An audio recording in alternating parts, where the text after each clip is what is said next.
Olá, boa tarde, sejam muito bem-vindos. Eu sou Suelen Ogando e este programa é o Sala de Estar. É sempre um prazer imenso estarmos juntos e hoje vamos falar sobre a importância da saúde mental. Quais são os principais temas ligados à saúde mental e o que é a saúde mental? Vamos ver também sobre a importância de cuidar da saúde mental.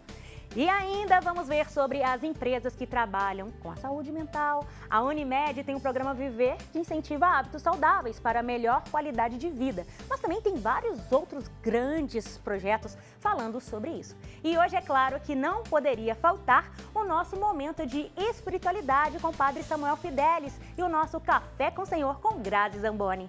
Então, já se ajeita aí no sofá, fica bem confortável para passar essa tarde com a gente, porque você é o nosso convidado aqui na TV Horizonte e o Sala de Estar já começou.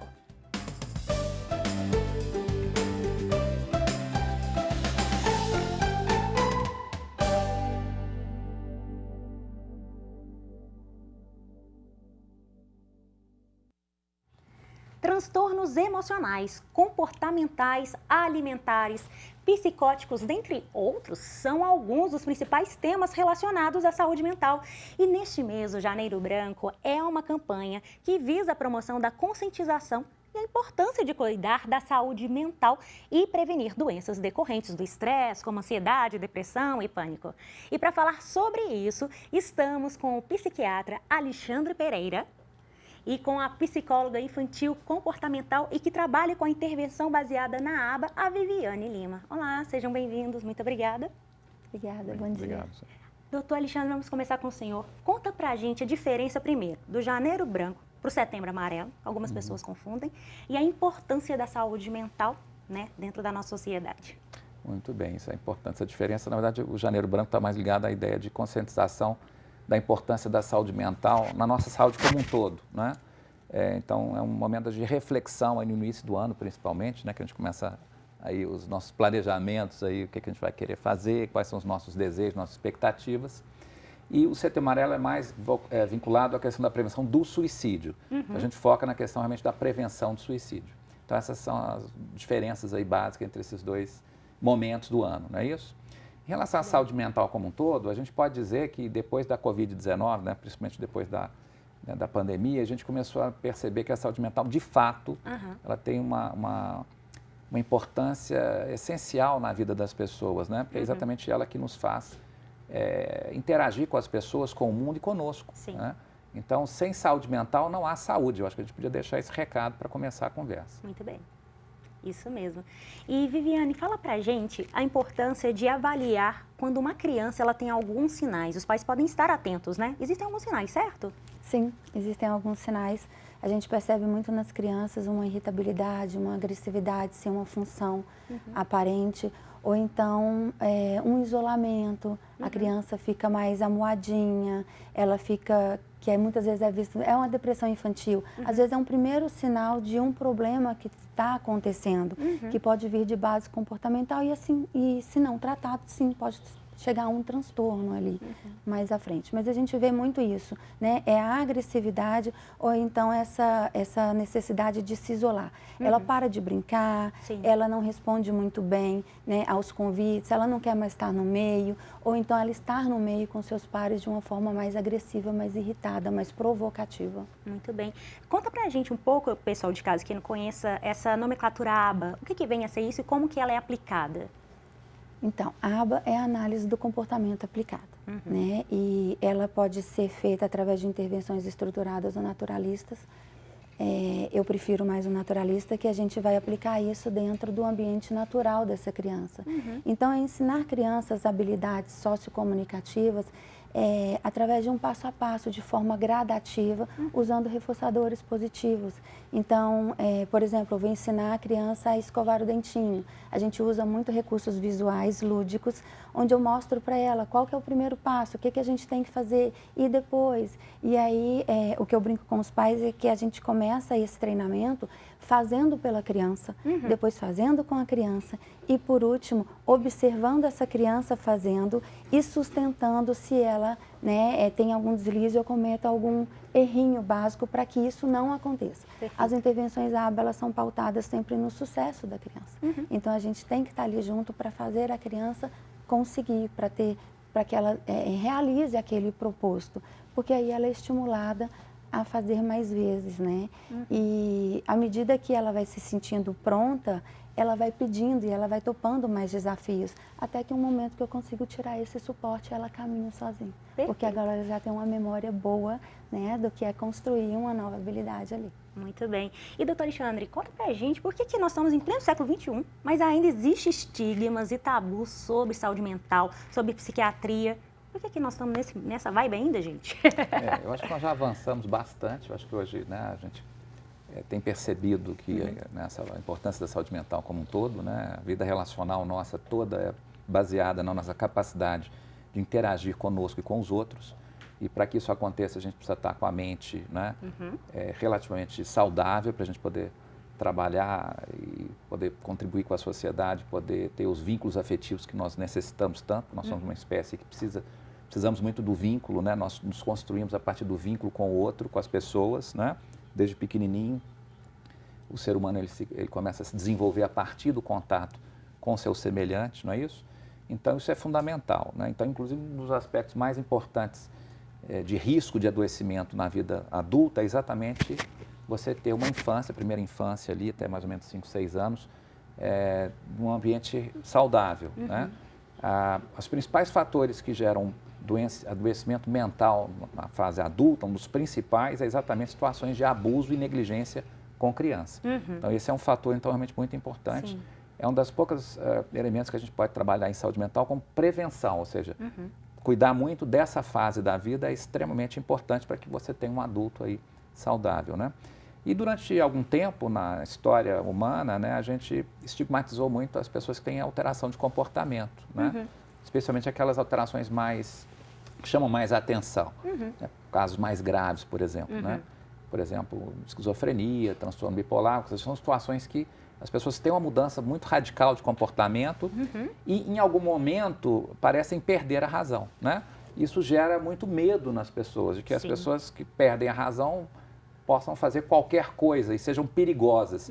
Isso, na verdade, não é bem assim. Isso é um certo mito que se construiu aí. Né? Se a gente for avaliar a violência no planeta, por exemplo, no mundo, a gente sabe muito claramente isso, que não são as pessoas que têm transtorno psiquiátrico grave, como essas que eu citei, que são, né, que geram violência no planeta. Sim. São geralmente pessoas da nossa convivência. Não, hoje mesmo, acabei de ver um noticiário então, aqui, um bateu o carro no outro, já saiu, um já socando o outro, então é assustador, então, né? Veja que o ambiente que a gente está vivenciando atualmente, né, e a maioria das pessoas não tem transtornos psiquiátricos graves, né, essa é uma minoria, que geram toda essa violência, essa dificuldade de convivência que nós temos aí. Né? Sim, verdade.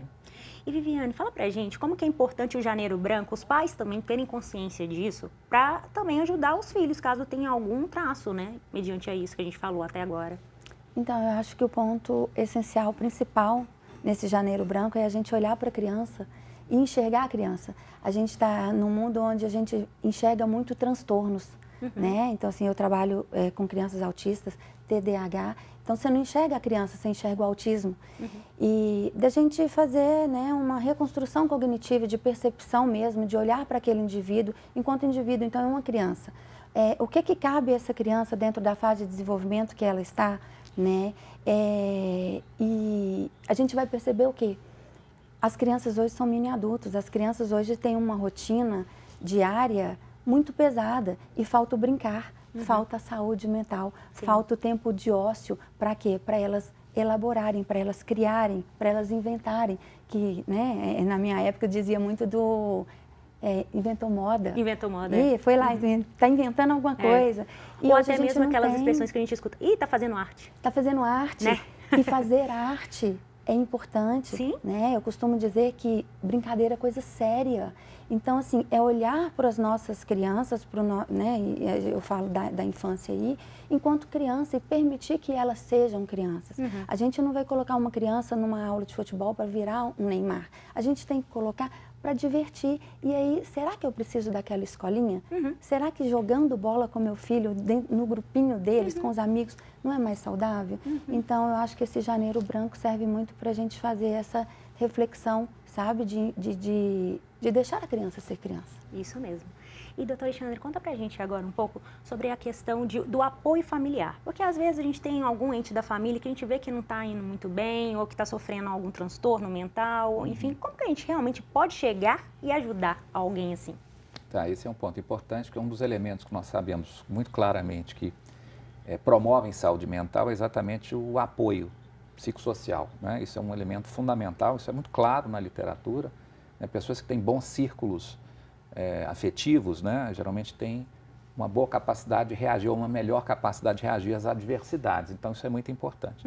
O mais, eu acho que o que a gente deve considerar é a possibilidade de você tentar escutar o outro efetivamente, perguntando para ela, olha, eu estou notando uma mudança em você e tal, o que está acontecendo? Né? E fazer uma escuta sem julgamento, esse é que é o grande questão. Porque você começar a construir já, né, um julgamento, um pré-julgamento, que a pessoa está errada, está isso, está aquilo, está fazendo, não devia ter feito.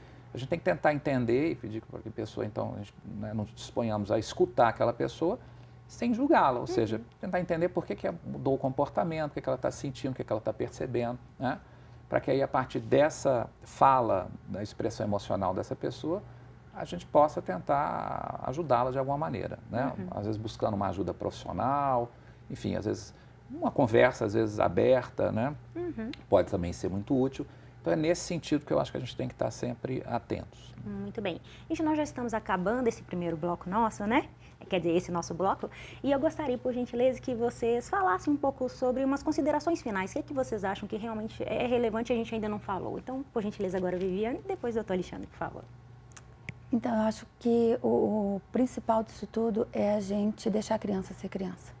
Né? A gente entender que comportamentos infantis são comportamentos que dão trabalho, sim. A criança está criando, a criança está imaginando, a criança está descobrindo um mundo, e parar de adoecer esses meninos, sabe? A criança que sobe na mesa não é uma criança hiperativa. Ela pode ser uma criança que está explorando o mundo que ela está conhecendo agora. Então, assim, acho que a mensagem principal que eu tenho para deixar é essa: não adoeçam as crianças. Vamos observar o que tem de base comportamental, de ambiente e do que é meu, enquanto adulto, que não estou dando conta ou não quero o trabalho de educar, que é muito diferente de criar. Criar é fácil. Faz muito sentido. Né? Hoje, eu até queria ver com a Viviane, sabe o que ela pensa disso. A gente está nessa discussão, por exemplo, de utilização de telas, né? Sim. De crianças. Acho que é um grande problema hoje, um desafio. É uma babá fácil, né? Isso. Então, a gente sabe que né, tem muitos estudos mostrando, e eventualmente ainda a gente precisa de mais informação, qual o impacto dessa questão do uso de tela com crianças, principalmente crianças menores, né? Crianças que não é aconselhável, né? Você deixar a tela com criança, né, abaixo de 5, 3 anos de idade, não é aconselhável esse tipo de coisa. Então, é importante talvez a gente pensar um pouco nisso, né? Como que a gente vai educar, né, os crianças, os jovens a lidar com a tecnologia melhor e que elas não fiquem totalmente presas às telas, né? Que podem gerar realmente, e a gente já sabe disso, indício de adoecimento psíquico, não é isso? Verdade. Isso mesmo. Mais alguma consideração, doutor Alexandre? Eu acho que é importante trazer esse tema, né? Que você tem trazido aqui, já é o início do ano, então a gente tem... para a gente já começar bem. É uma programação que a gente tem que ter. Eu acho que começar o ano com positividade, tentando, né, fazer uma análise, eu acho que é muito importante a gente sempre fazer uma reflexão pessoal. O autoconhecimento é um elemento importante, né? Que a gente precisa utilizar nas nossas vidas, não é isso? Para que a gente possa avançar melhor e conquistarmos aí a chamada felicidade, que não é fácil, né? Isso é uma conquista, não é alguma coisa que já é dada, não é isso? Então a gente tem que lidar com todos esses problemas de estar vivo, estar aqui no nosso mundo contemporâneo, que não é fácil, né? Cada vez mais imprevisível, mas para a gente ter então uma condição de buscar um certo equilíbrio. Não existe equilíbrio linear, mas um certo equilíbrio, né, para a gente poder dar conta dos desafios. E entender que tristeza, medo, raiva faz parte da vida, né? E são importantes. As emoções são importantes para a nossa sobrevivência. Porque o mundo de hoje busca muito a tal felicidade. E o tal perfeccionismo, né? Exato. E se a gente parar para pensar, a felicidade está aqui já, só que a gente não vive mais o momento. A gente pensa sempre no depois, então eu vejo muito lá no consultório, crianças de 3 aninhos entrando para aula de inglês, porque tem que falar inglês, tem que falar... Não, tem que brincar. Aham. Quer dizer, o momento hoje é de uma brincadeira e eu projeto um futuro que eu não sei, nem sei como que vai ser. E aí, quando eu faço essa demanda, eu entrego essa demanda, eu adoeço a criança. Verdade. E aí, ela chega aonde? Num possível transtorno. E se eu tivesse um ambiente saudável, uma infância saudável, né? A gente vê meninos de 7 anos que não são crianças mais, são absurdo, né? É verdade. E aí, o que tem acontecido? Eu acho que o senhor tem mais propriedade para falar. A adolescência foi estendida até 25 anos. Por quê? Porque a infância foi achatada. Né? Então, a gente vê meninos aí de 20 anos sem uma maturidade cerebral para tomar, né, atitudes aí na vida que antes a gente ou a geração anterior conseguia. E um outro ponto significativo é que essa geração hoje é a primeira geração que é menos inteligente que a anterior. É que dizem que é a neném, né? Nem estuda, Isso. nem trabalha. Então, assim, olha o tamanho da importância da infância e que a gente está negligenciando. É verdade. Gente, muitíssimo obrigada pela participação de Eu que vocês. agradeço. Foi muito enriquecedor, né? O que vocês trouxeram e é importante, que nem eu falei. Vamos começar o ano, tentar ter o equilíbrio, né? Sim. E a busca da tal felicidade, por que não? Que já está aqui. É isso mesmo. Ok. Muito obrigada. Obrigada. Obrigado a você. Valeu. Obrigada. E no próximo bloco vamos falar sobre como cuidar da saúde mental. Não saia daí, voltamos já.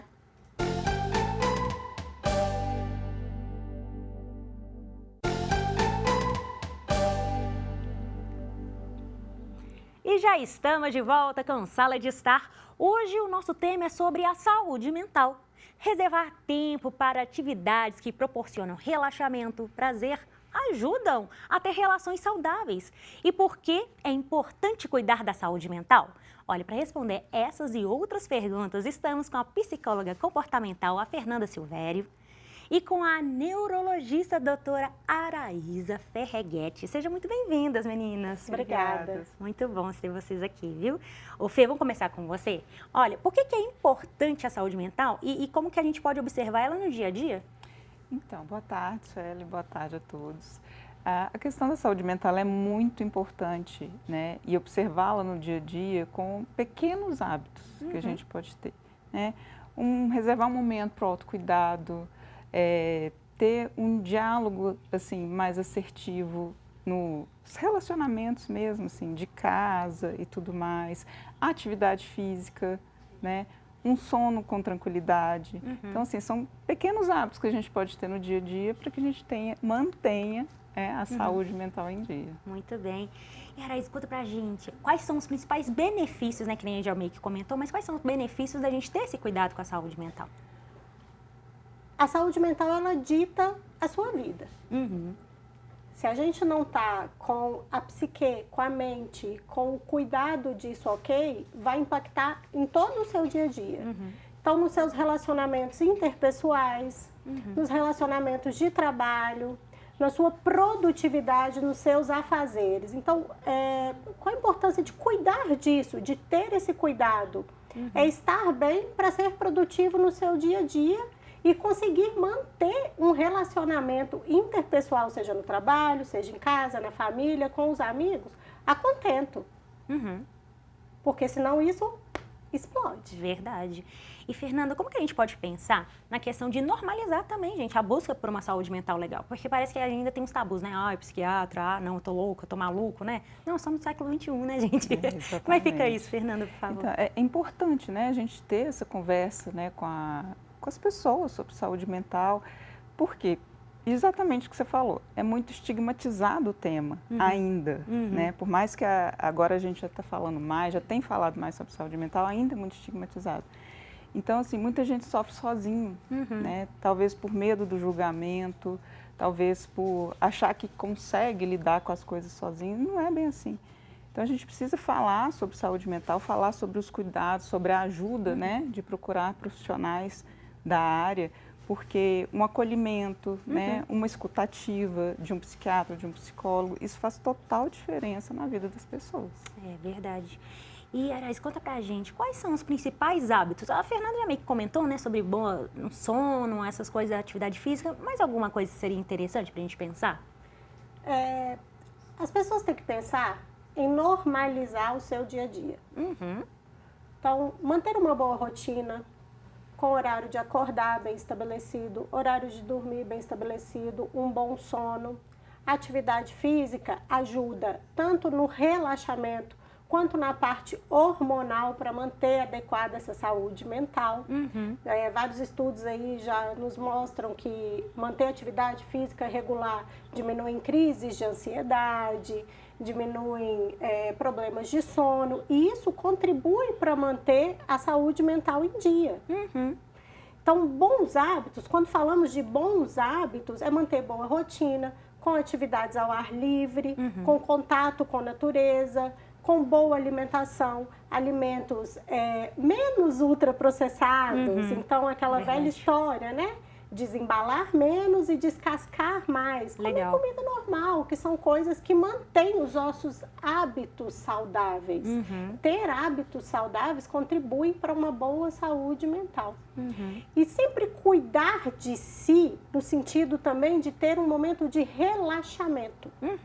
De olhar para si, de conseguir conversar consigo mesmo e falar, eu vou fazer isso porque isso me relaxa. Então, isso contribui para que você faça a pausa, o descanso e consiga manter tudo em dia, porque nós temos os problemas do dia a dia, afinal de contas, né? Tudo vem aí. É isso mesmo.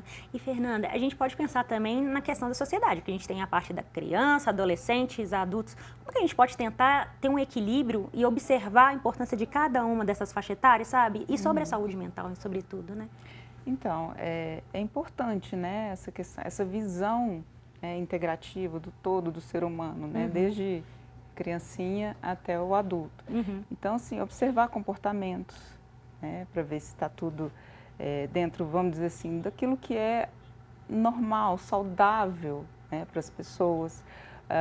Observar o dia a dia das pessoas, né, como elas lidam com as emoções, né, porque trabalhar essa questão da emoção ela é muito importante. Muitas vezes a pessoa não tem inteligência emocional, né, que a inteligência emocional não é você não ser estressado, não ter raiva. Ao contrário, você tem, isso são sentimentos do ser humano. Sim. Mas é como você lida com essa raiva, como você lida com esse estresse, com o medo. Sim. Então, é ter essa observação, né, no dia a dia, porque isso é muito importante. Quando você vê que a pessoa estoura fácil demais, a pessoa responde muito agressivamente, é um alerta, né, para poder procurar uma ajuda, para poder ver o nível de estresse, né? Porque hoje em dia as pessoas andam muito estressadas. Sim, sim. A gente vive um mundo muito de uma sobrecarga muito grande de tudo, muito estímulo, muita busca por perfeição. Não, tudo é muito imediato, um imediatismo. Que te engole, te pressiona e te traz ansiedade mesmo você não querendo. Não é por aí, Exatamente isso. E aí é onde vem o autocontrole e o controle emocional mesmo. Exatamente. Você pode ter raiva? Pode. Mas onde você vai e com qual intensidade você vai colocar isso? Exatamente. Sim. É saber ter esse controle, né? Trabalhar a inteligência emocional é isso, é ter o controle daquilo que te chega. Né? Porque vai chegar coisa de todo tipo. Né? É verdade. A vida acontece. Exatamente. E, doutora, quais são os riscos da gente negligenciar isso tudo? Ficar doente. Doente de verdade. Eu dou sempre esse exemplo no meu consultório. A ansiedade é uma emoção que nos controla. Então, todo mundo tem que ter ansiedade. A ansiedade, ela existe. A ansiedade, ela existe até para você não sair correndo e não olhar nem para o lado para atravessar a rua e vai ser atropelado. Então, você tem que parar e olhar. Quando isso sai do limiar de normalidade, ele vira uma doença. Porque ele te atrapalha. Então, a partir daí, você não consegue mais controlar as suas emoções, você não consegue mais estar bem no ambiente de trabalho, talvez porque você está muito estourado, porque você não consegue conversar, porque você é imediatista, porque está muito ansioso. E aí parte também para os problemas, por exemplo, de sono, de roer unhas, de manias, de tiques. e se torna realmente um problema de saúde mental. Sim, e que impacta toda uma família. Sim, Tudo, com certeza. Todo dia a dia. Não é possível mais trabalhar adequadamente, não é possível ter boas relações interpessoais, atrapalha a convivência familiar, a convivência de amigos, atrapalha em um todo. É verdade. Ô Fê, conta pra gente como que a gente pode lidar com esses sentimentos de culpa ou da fraqueza também ao buscar, por exemplo, um atendimento psicológico, psiquiátrico? Então, por isso que é importante a gente estar falando, né, sobre o tema, falando sobre saúde mental. Porque precisamos normalizar isso, né? Entender que é natural do ser humano a questão das emoções e que em algum momento elas podem ficar bagunçadas. Por exemplo, a gente não sente culpa de procurar um médico porque está com febre. Verdade. Né? Então, por que sentir culpa de procurar um psiquiatra ou um psicólogo porque está com um problema emocional? Então, normalizar isso, normalizar a questão do psicólogo, a terapia, o psiquiatra, caso necessário, né, medicação, é importante, é entender isso. Olha, tá tudo bem, tá normal, né? Se eu vou ao médico, se eu vou num cardiologista, eu vou no psiquiatra, eu vou no psicólogo. Por que eu tenho que pagar para conversar com alguém, né? Então, nossa, gente, isso aí é o que a gente mais escuta, Imagina. né? Mas é diferente, né? É diferente. A nossa escuta, ela é uma escutativa. Não é escuta da amiguinha. Não tem E o até o julgamento. direcionamento a partir dali é diferente. Exato, não tem o julgamento, que a amiguinha vai julgar, ela vai dar a opinião dela de Já vi acordo tantos com casamentos sendo ela. destruídos porque a amiguinha que deu opinião e não foi na profissional correta. Então isso faz muita diferença, né? É Entendi. importante isso, é importante as pessoas entenderem que os profissionais da saúde mental, eles estão aqui para poder ajudar, Sim. acolher, ajudar, né? Ter uma escutativa. Eu estou entendendo que isso está mudando um pouco, Fernanda. Sim, mas ainda existe algum estigma, né? Ainda existe. Principalmente com o psiquiatra. Esse ainda, né, é dito como se fosse, tá maluco, vai pro psiquiatra. Coisa de doido, É né? doido, né? Eu recebo muito paciente no consultório que fala, não, eu vim aqui porque eu não quero procurar o psiquiatra. Tá vendo? Que coisa, né? É incrível isso, gente. Olha, nós já estamos acabando esse bloco, a gente passou tão rápido, estava tão gostoso. Então, eu gostaria, por gentileza, que cada uma deixasse suas considerações finais sobre o nosso tema, né, desse bloco. Fê, vamos começar contigo, depois, por favor, doutora. Então, gente, estão com dificuldades, estão com alguma dor, estão com algum problema que não está conseguindo resolver, procure ajuda, procure um profissional, seja o psicólogo, seja o psiquiatra, mas procure ajuda, não precisa sofrer sozinho. A gente não precisa sofrer sozinho. Isso mesmo, Né? é isso mesmo. Muito bem, doutora. Quero deixar aqui bem claro que cuidar da saúde mental não é cuidar só de você, é cuidar de você e de quem você ama. É estar bem para viver bem com aqueles que estão com você, com sua família, com seu trabalho, com todo mundo. Conseguir ser produtivo, ser amável e deixar bons rastros nessa vida. Então não tenha medo, se cuide. Muito bem, gente, muito obrigada pela presença de vocês aqui, viu? Obrigada. A gente que agradece. Obrigada demais. Quais são as empresas que trabalham com saúde mental? Vamos saber no próximo bloco. Não saia daí, voltamos já.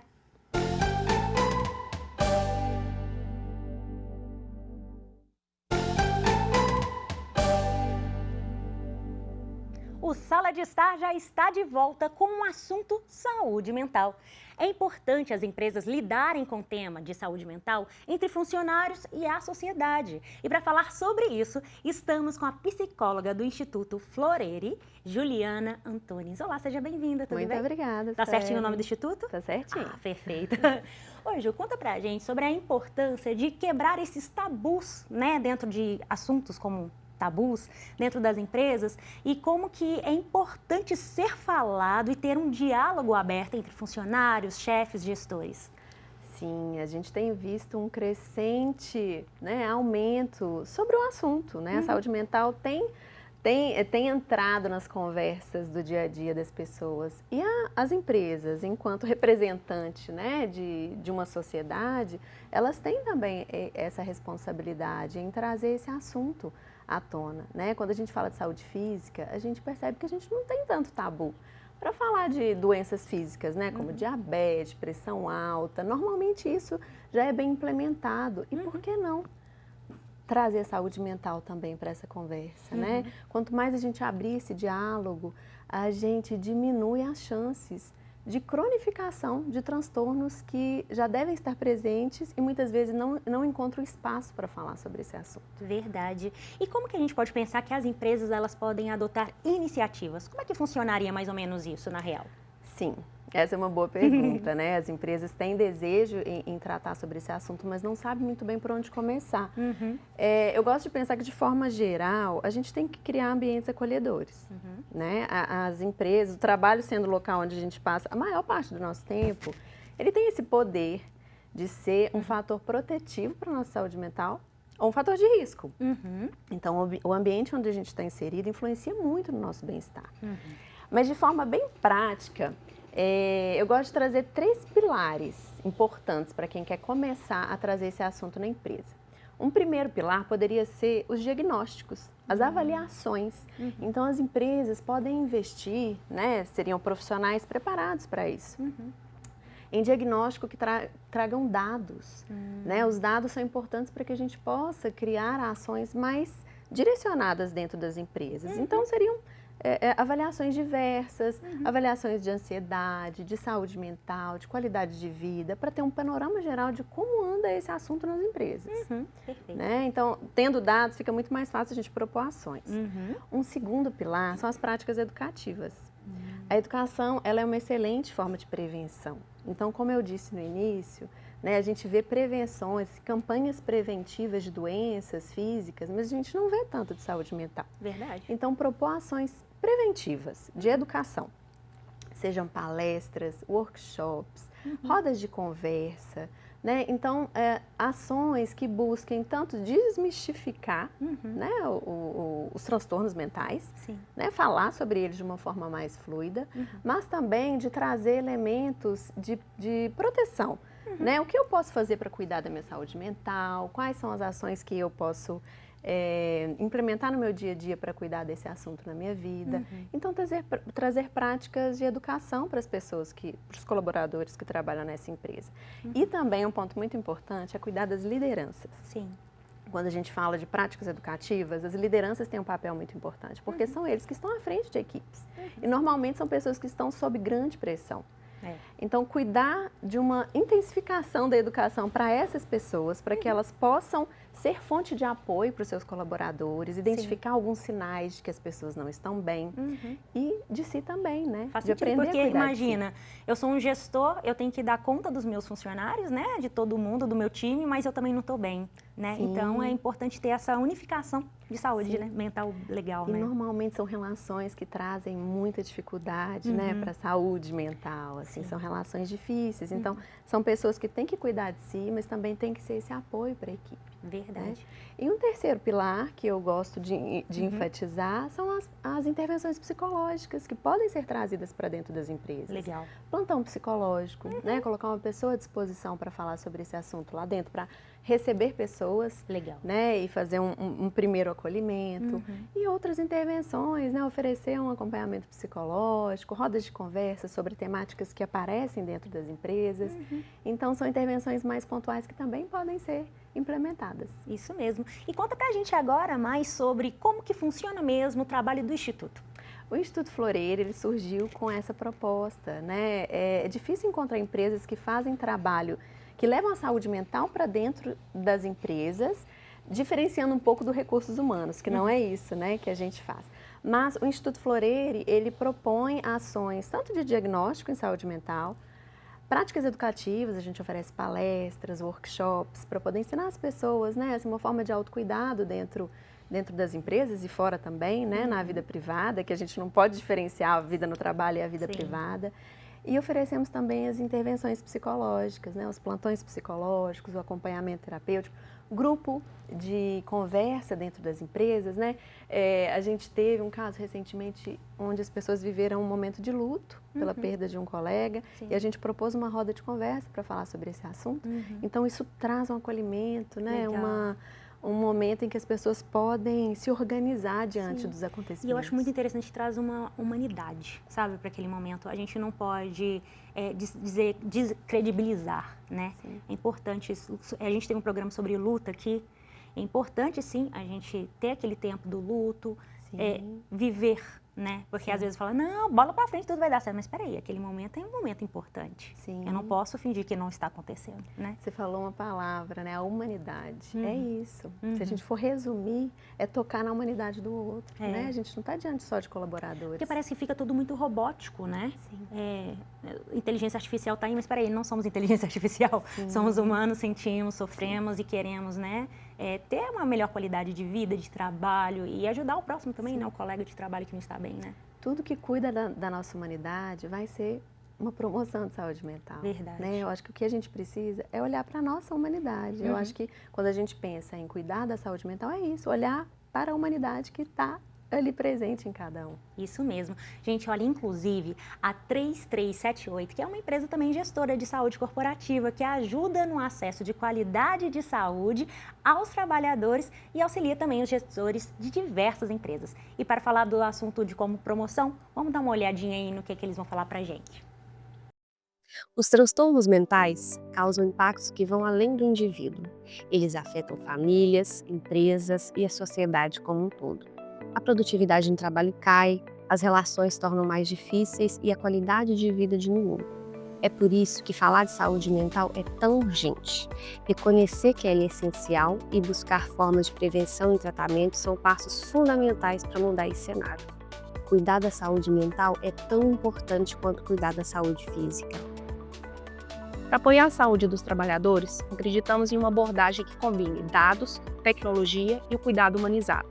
Com a inteligência artificial, já é possível analisar diversos dados sobre a saúde do indivíduo, identificar grupos de risco e direcionar o cuidado para quem mais precisa. Diferente dos modelos tradicionais de estratificação, conseguimos identificar e acolher um número muito maior de colaboradores em sofrimento mental. E os resultados são muito animadores. Reduzimos significativamente o número de dias de afastamento do trabalho por questões relacionadas à saúde mental e diminuímos em 74% a gravidade dos casos. Os programas voltados especificamente para a saúde mental causam um impacto direto na qualidade de vida dos trabalhadores e aumentam a produtividade, mas há também um outro efeito positivo para as empresas, a economia, já que os transtornos mentais são a terceira maior causa de afastamento no trabalho e a tendência é de crescimento. Cuidar da saúde dos trabalhadores, tanto física quanto mental, é fortalecer o motor da empresa e não há investimento mais inteligente e nem retorno mais certo.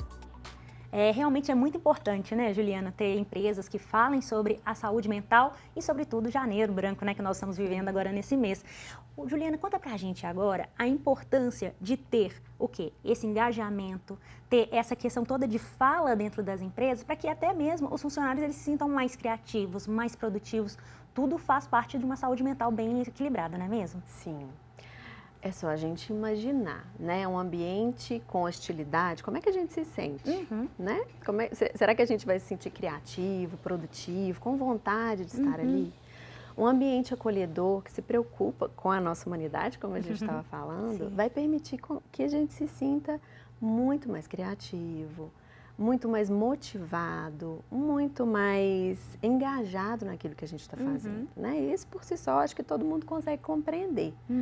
Mas existem diversas pesquisas que comprovam talvez o óbvio, que a gente já imagina, né? Inclusive tem um dado muito interessante que a Organização Mundial da Saúde divulga, né? É um estudo de Harvard que diz que a cada $1 investido em saúde mental, as empresas recebem $4 em produtividade. Ou seja, então, bem significativo. É muito. E muitas vezes a gente precisa usar esse argumento, né? Da produtividade para justificar o investimento em saúde mental. E eu entendo, né? As empresas também precisam pensar na sua saúde financeira. Então, tem muitas comprovações do quanto os funcionários se sentem mais produtivos, se sentem mais felizes, né? Se sentem mais engajados e motivados diante do trabalho. Então, é claro que isso vai impactar positivamente as empresas. Legal. A gente meio que comentou sobre essa questão do financiamento, né, de ter isso, mas quais são outros impactos que as empresas têm, às vezes, de dificuldade ou alguma coisa assim, para colocar realmente em prática algo dessa perspectiva? Sim, acho que o primeiro é o financeiro, né? É um investimento que talvez as pessoas não entendam muito qual vai ser o resultado, e esse resultado ele é a médio e a longo prazo. São investimentos, ações que devem ser perenes, não pontuais, né? A gente está falando de um cuidado com o ser humano. Mas o que a gente observa na prática, 2 pontos importantes. Primeiro, os funcionários ficarem um pouco desconfiados das ações, né? Como é algo que trata muitas vezes da intimidade, da vida privada, as pessoas podem se sentir um pouco Invadidos, né? Inibidas também Inibidas, de falar sobre esse assunto. Então, no início pode gerar um pouco de resistência, né? Mas à medida que isso é implementado como uma cultura da empresa, como algo mais perene, as pessoas vão entendendo o objetivo, entendendo o sigilo que envolve um trabalho, por exemplo, de um psicólogo dentro de uma empresa, Legal. né?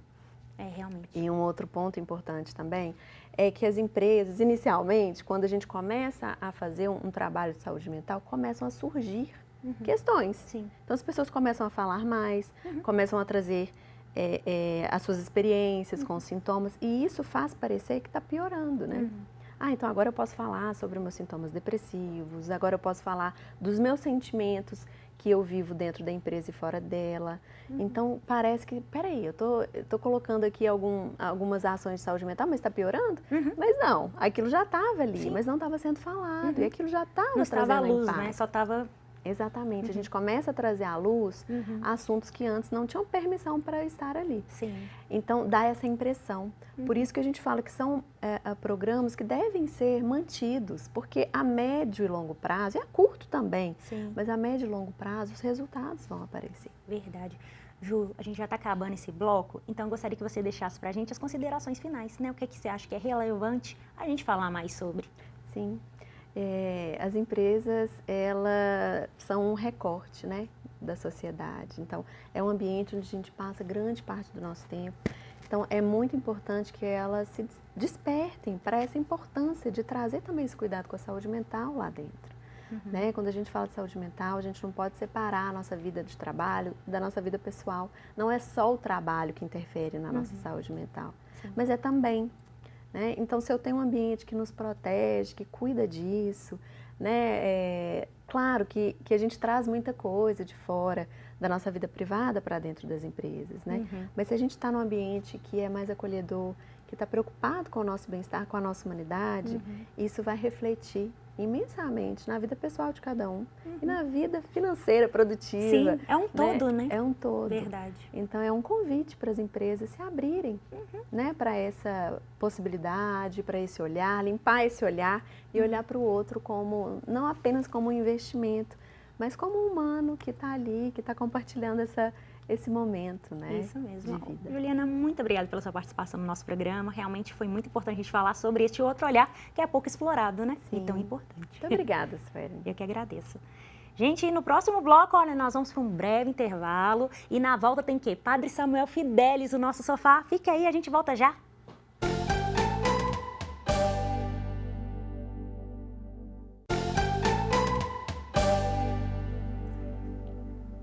Já estamos de volta com Sala de Estar. Hoje estamos refletindo sobre a saúde mental. E para falar sobre bem-estar e fé, vamos conversar com o Padre Samuel Fidelis, o pró-reitor do Santuário Basílica Nossa Senhora da Piedade. Olá, Padre Samuel, seja bem-vindo. Olá, muito obrigado pelo convite especial sempre. Bom demais ter o senhor aqui com a gente. Obrigado. Olha, vamos para a nossa primeira pergunta, né? Que é como que a espiritualidade ela pode oferecer conforto, resiliência para as pessoas que estão enfrentando algum problema de saúde mental? Via de regra, as questões da mente, do pensamento, estão ligadas ao sentido da vida. Quando nós somos atravessados por questões que ficam sem resposta, a nossa mente se embaralha. Portanto, em algum momento, claro, fora daquelas questões de enquadramento psíquico mais desafiantes, que inclusive escapam até a um tratamento, nós estamos dizendo de um enquadramento, por exemplo, de doença mental e algo do tipo, que pede uma abordagem um pouco mais complexa, a espiritualidade preenche de sentido, ajuda a harmonizar bem as questões da vida, ver os desafios da existência sobre uma outra perspectiva. E o espiritual também confere o respiro. A doença da alma incide na mente, incide no corpo. Portanto, a espiritualidade, ao tratar da transcendência, ao tratar da alma, da nossa vida em face ao eterno, vai ajudando a dar a acomodação à existência humana, aquilo que pode estar havendo de dificuldade, de fraqueza, de desequilíbrio, e que se ordena a partir deste respiro que é a vida espiritual, interior, a meditação, a contemplação. Isso mesmo. E, pastor Samuel, como que a igreja ela pode auxiliar as pessoas, né, que estão vendo que estão com alguma dificuldade e a importância da família como rede de apoio, né? A igreja é mais um desses instrumentais muito importante. Em primeiro lugar, quando nós percebemos que há afetos, emoções, adoecimentos persistentes, é preciso procurar profissionais da área. Portanto, não é papel de um padre ser um terapeuta, isso seria até uma negligência de um padre querer atuar naquilo que diz respeito a um acompanhamento terapêutico. E não há demérito nenhum nisso com relação ao afeto. Tem gente que pensa, mas para que eu vou querer um psiquiatra? Para que eu vou querer um psicólogo, uma psicóloga, se eu posso ir a um padre ou pastor? Pelo mesmo motivo que eu não quero que um padre faça uma cirurgia cardíaca. Se algum dia eu precisar trocar alguma válvula aqui, eu não vou querer que seja um padre, a não ser que seja um padre cardiologista. Né? Então, do mesmo modo, quando nós estamos tratando de uma questão que envolve diagnóstico, análise, tratamento, medicamentos, não é papel de um padre. Agora, claro, evidentemente, a espiritualidade, um religioso, uma religiosa, a própria relação com a família, os amigos, a rede de apoio, as conexões emocionais vão ajudar muitíssimo nesse processo para compor bem esse tratamento no sentido amplo, inclusive para, poderíamos dizer que não há princípio ativo melhor do que a fé e que o amor, mas atuando junto com medicamentos, acompanhamento, diagnóstico e profissionais que têm a expertise técnica para entender o que é aquele processo de adoecimento psíquico. Verdade. E, pastor Samuel, quais são as principais práticas espirituais, digamos, que o senhor poderia nos dar dicas, né, de quais seriam elas e tudo, para ajudar nesse processo todo? Via de regra, penso que o espaço para contemplação e para meditação. Nossa alma pede respiro. Quando nós nos damos essa oportunidade de nos conectarmos com algo maior do que a gente mesmo, vem a nós uma série de sentimentos, dá-se em nossa vida uma experiência que ajuda a acomodar o que dentro de nós pode estar sendo conflitivo. Então eu particularmente não abro mão de momentos de oração, de meditação da palavra de Deus. Os salmos, por exemplo, são grandes companheiros dos momentos mais difíceis da nossa angústia humana, porque ali nós vemos que cada realidade da nossa existência, a alegria, a tristeza, o desencontro, uma traição, pode ser lido sobre a perspectiva da fé. Portanto, diria que a contemplação, a meditação das Sagradas Escrituras e abrir-se a essa experiência de um Deus que nos conhece e que nos ama. Sim. Esse é o grande diferencial da fé, de saber que nós não estamos entregues a nós mesmos. Quando penso na perspectiva cristã, o amor é, pois, ser para o outro sem equívoco. É assim que Deus nos ama em Cristo, ama se tornando um de nós. E poderíamos abrir em outras perspectivas espirituais, quando, por exemplo, Sua Santidade o Dalai Lama, ele fala que amar é envolver-se com as causas. Então, na oração, isso é muito presente nos Salmos, nós confiamos a Deus a nossa causa, a nossa inquietação. Isso nos devolve a nós mesmos. Quando eu estou rezando, eu me presentifico, tomo consciência desse instante, a eternidade me toca nesse instante e eu sou devolvido a mim mesmo. Então, a espiritualidade na pausa, na contemplação, na meditação e nessa experiência profunda, real, intransferível do amor de Deus, que não desidrata, que não caduca e que faz toda a dificuldade do mundo se ajeitar. Muito bem, isso mesmo.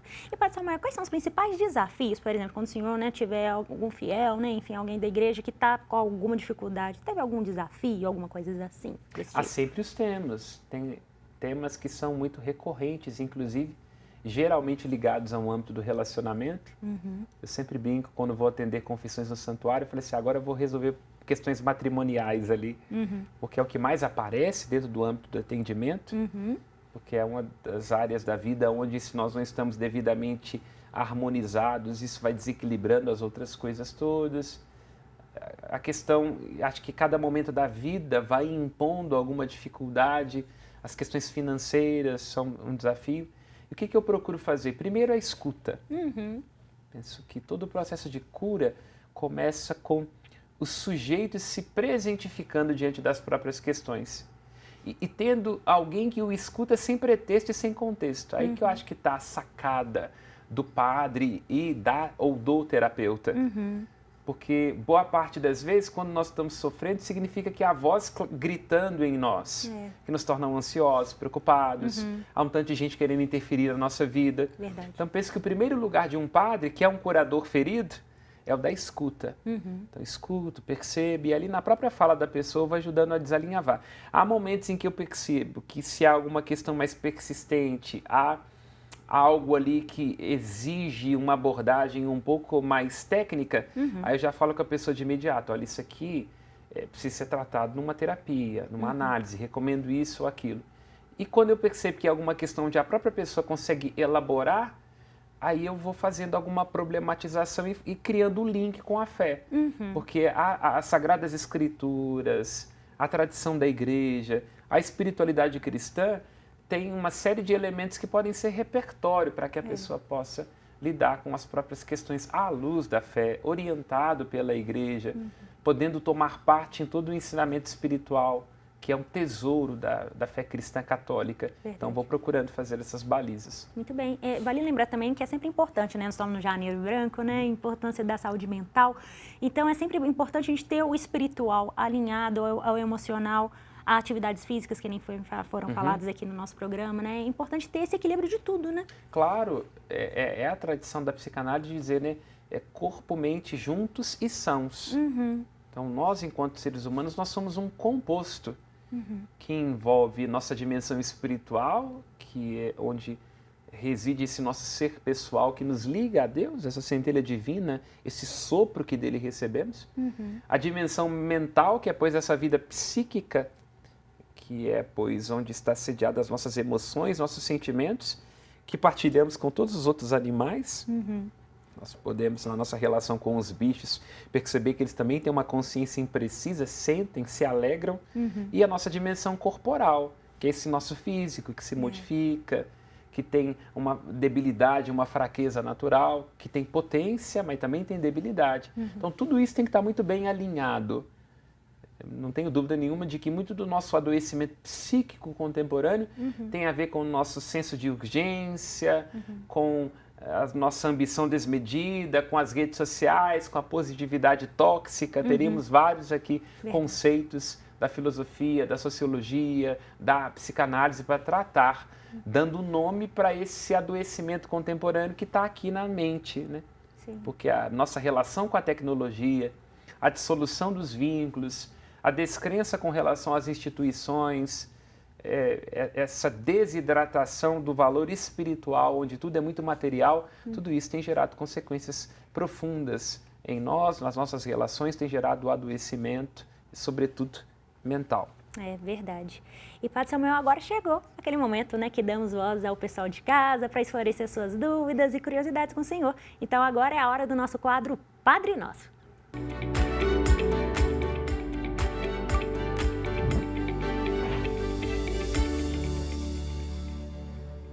E queremos contar com a sua participação também. Se você tiver alguma pergunta para o Padre Samuel, gente, manda pelo nosso WhatsApp aqui, ó. É o 31996428473.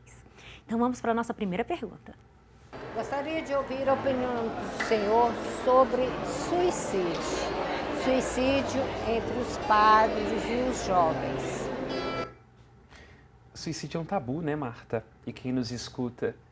Porque todo suicídio impõe dúvidas sobre a nossa capacidade de cuidar e de proteger a vida. O que leva uma pessoa a desistir da própria existência, a imaginar que pondo fim à própria existência que vai dar jeito nas coisas? Como fica o luto da família? Uma série de questões, de indagações. Portanto, eu diria que em primeiro lugar, considerando que é um tema que tem que ser tratado com muito cuidado para não gerar aquele efeito de identificação, por isso sempre muito cuidado com relação aos dados, mas ao mesmo tempo também tendo a capacidade de entender que se nós não temos um ambiente curativo, se nós não estamos atentos aos próprios sinais de esgotamento que nós vamos dando, se nós não percebemos o quanto há elementos na nossa sociedade que podem gerar estados irreversíveis de desistência do existir, nós podemos terminar muito mal. Portanto, diria, cuidado com a maneira como isso é expresso e, ao mesmo tempo, indo às questões que estão envolvidas por detrás do aumento de suicídio. Sobretudo, aí é muito interessante que ela coloca, no nosso caso, como padres. Porque o padre, repito, e estou tomando aqui, sobretudo na perspectiva junguiana, ele é um curador ferido. Portanto, é preciso tomar muito cuidado. Aí eu estou falando do padre, mas também tem a professora, o professor, também tem o médico, a médica, os policiais, o índice é muito alto mesmo os também. próprios psicólogos e Os psiquiatras, psicólogos, né? exatamente. Nessa ideia de que o cuidado do outro não pode significar uma negligência de mim. Há também uma espécie de suspeita sobre o fato de que há profissões que têm que ter um amor incondicional, uma doação incondicional, de que ser sempre é para os outros, existir sempre para suprir os outros, e aí acabamos negligenciando a nós mesmos. Então é dosar essa entrega, essa doação, e ao mesmo tempo ser capaz de perceber a si como alguém que também precisa de cuidado, de proteção, de autocuidado, né? Para que a gente não caia nessa ilusão de que seremos super-homens e super-mulheres, porque chega uma hora que o castelo é de areia e a gente pode, de fato, tirar, doar, se entregar e aí não sobra nada para a gente mesmo. E sem reserva, a gente seca. É verdade. Padre Samuel, agora nós vamos para a nossa próxima pergunta, vamos ver. Muitas pessoas estão na igreja, mas em depressão e a falta de alegria ainda continua. O que podemos fazer para ajudar essas pessoas? Estar dentro da igreja não é um salvo-conduto para que nós demos resolução às nossas questões humanas. Há um adágio medieval onde se diz que a graça pressupõe a natureza. Portanto, em sendo cristãos, temos que também nos perguntar sobre nossa motivação, sobre o sentido da nossa vida, sobre bem-estar, sobre como nós criamos uma reserva boa de dopamina que vem do esporte, das boas relações, das boas práticas, porque do contrário, a graça poderá ser inútil se nós não temos uma natureza que está devidamente cuidada. Sim. Então essa é a primeira ideia, quer dizer, a fé nos dá um horizonte de alegria que vem do fato de que nós somos amados. Mas essa alegria não irá nos preservar de momentos de frustração, de quebra de expectativa, de dificuldades, de pequenas infelicidades. Portanto, é saber que a fé nos dá um grande horizonte de alegria. É muito bonito quando o Dom Helder Câmara falava, né? Depois que Cristo morreu, nós não temos motivo para ficar tristes, porque a vida venceu a morte. Portanto, é isso. Quer dizer, a alegria é a grande virtude, o grande fruto do espírito cristão. Mas esta alegria não nos dará salvo-conduto para os momentos naturais da vida, onde nós temos que dar respostas pessoais e intransferíveis, sem pretexto, sem contexto, sem testemunhas. Portanto, ali naquele momento, para que a graça possa agir, será preciso uma natureza que esteja também encontrada, porque em determinados momentos, quando nós temos uma natureza muito ferida, aí a perspectiva da fé pode ser inútil. Espero não estar dizendo aqui nenhuma heresia, mas a fé não é suficiente pura e simplesmente? Não.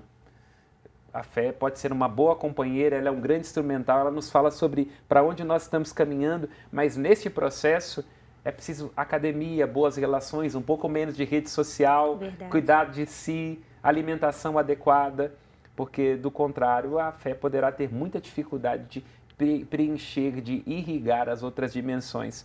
Com essa humanidade devidamente encontrada, aí a fé potencializa, porque aí ela faz explodir várias possibilidades, né? Porque transcende. Muito bem. Vamos agora para a nossa próxima pergunta. Na história, a gente já ouviu falar em reis que ficaram malucos. E na história dos padres e bispos, tem alguns que já ficaram malucos? Ah, com certeza. Eu até me arriscaria a dizer alguns exemplos concretos, mas eu preciso pagar os meus boletos.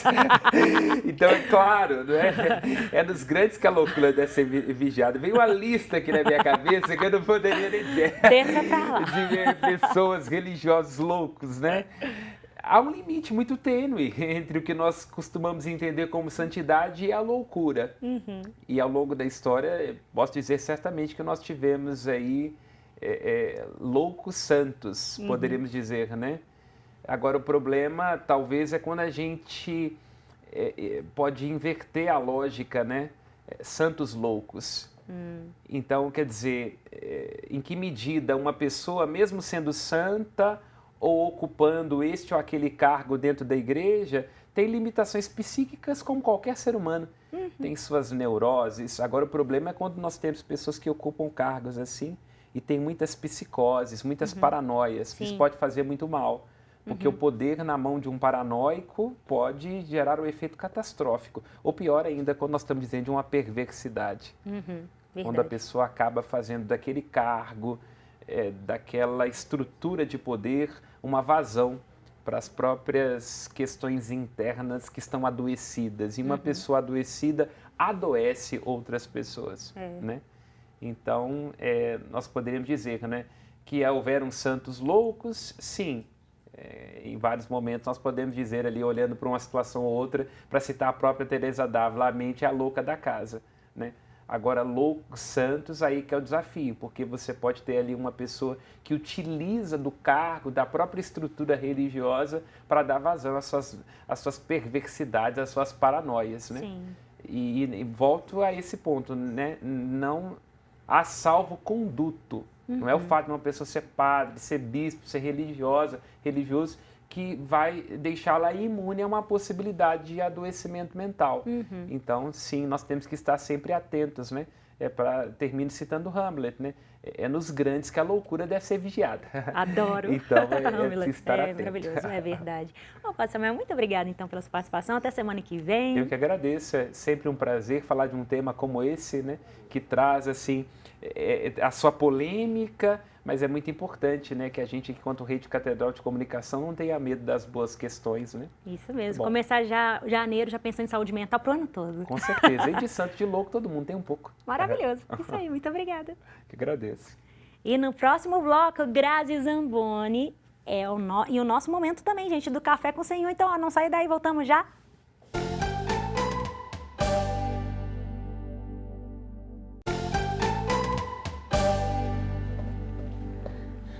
Já estamos de volta e chegou aquele momento especial do programa. Chegou a hora do Café com o Senhor.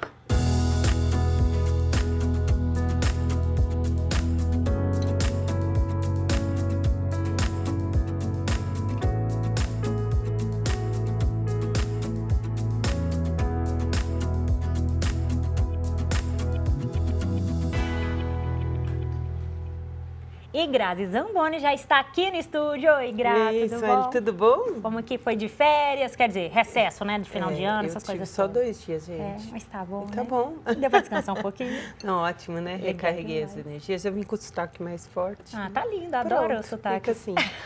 Muito bom.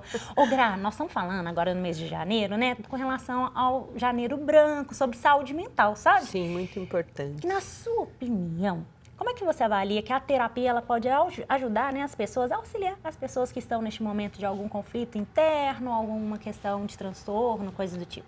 Pois é, até escrevi um artigo esse mês sobre essa questão, né, do janeiro branco, da cura, o processo de falar, né? Então, a terapia é um processo de escuta. Se eu estou te escutando, você está falando, né? Então, à medida que se fala, se cura.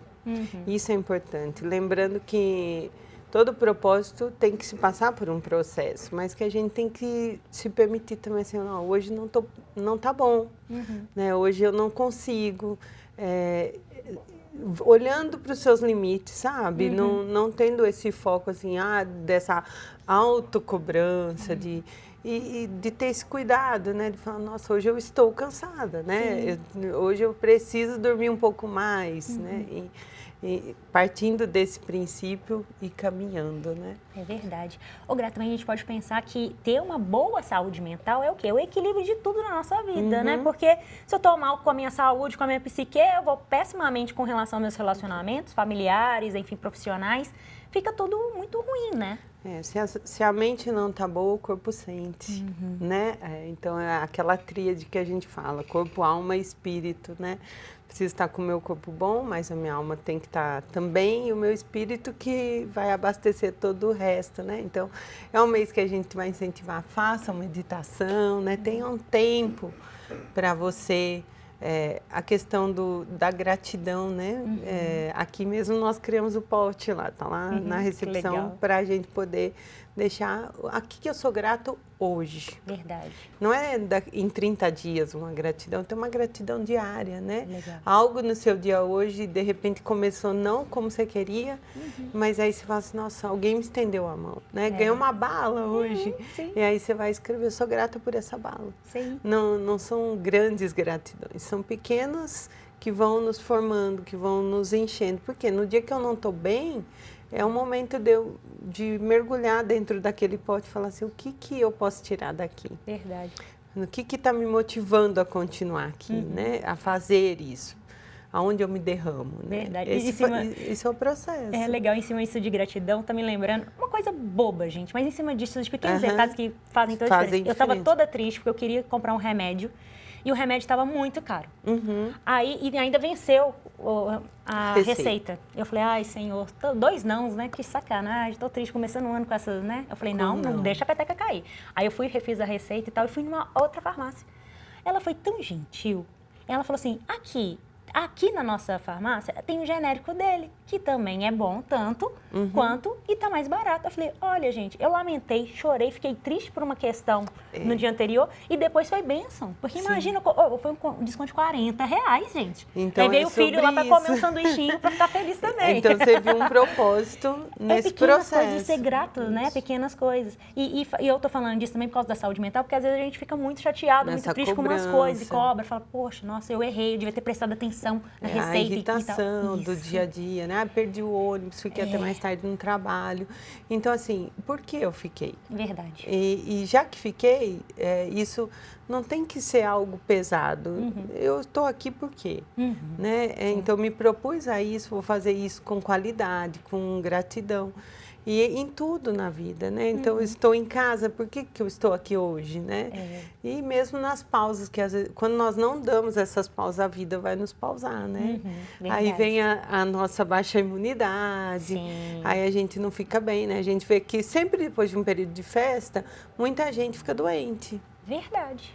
Por conta disso, né? A gente entra naquela euforia, gasta toda a sua energia, joga toda a sua dopamina lá em cima e de repente, volta tudo muito baixo e você não se encontra e aí começa a cair a imunidade. Então, várias consequências em cima disso, né? Então, a mente, o equilíbrio, né? Para pausa da respiração, esses encontros. É comigo para que eu possa estar bem com vocês, né? Verdade. Ô, Gra, e as questões espirituais, elas são importantes e são levadas na terapia como auxílio, algo do gênero? Vou buscar na escuta, né? Como que você é? Você acredita? Se você não acredita, eu tenho que te respeitar, né? Quando você atende uma pessoa que não acredita num ser, né? Superior, que fala, não, eu não acredito mesmo. Então, ela tem que buscar, o caminho vai ser um pouco mais longo. Entendi. Agora, quando a pessoa fala, não, olha, não quer dizer que ela seja católica, mas que ela tem uma espiritualidade, né?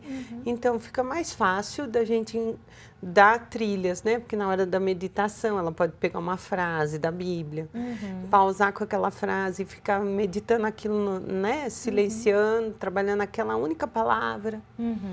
E de repente, que nem hoje, a minha meditação de hoje, a frase que eu escolhi foi felicidade. Legal. Aí eu pausei e fiquei, né, em cima disso. O que a felicidade pode trazer para mim? Onde está a felicidade? Né? Aí eu ouvi a música do Seu Jorge depois. Então, assim, você vai somando, né? Então, esse é o caminho. E a espiritualidade entra nele. A palavra de Deus vai trazer felicidade para nós também, né? Verdade. E eu vejo, assim, que nós somos num mundo muito imediatista e que, querendo ou não, a comparação com as redes sociais, a questão de ansiedade também, que ela é aflorada por causa da intensidade, do imediatismo. Como que a gente pode tentar equilibrar isso tudo, Gra, na sua opinião?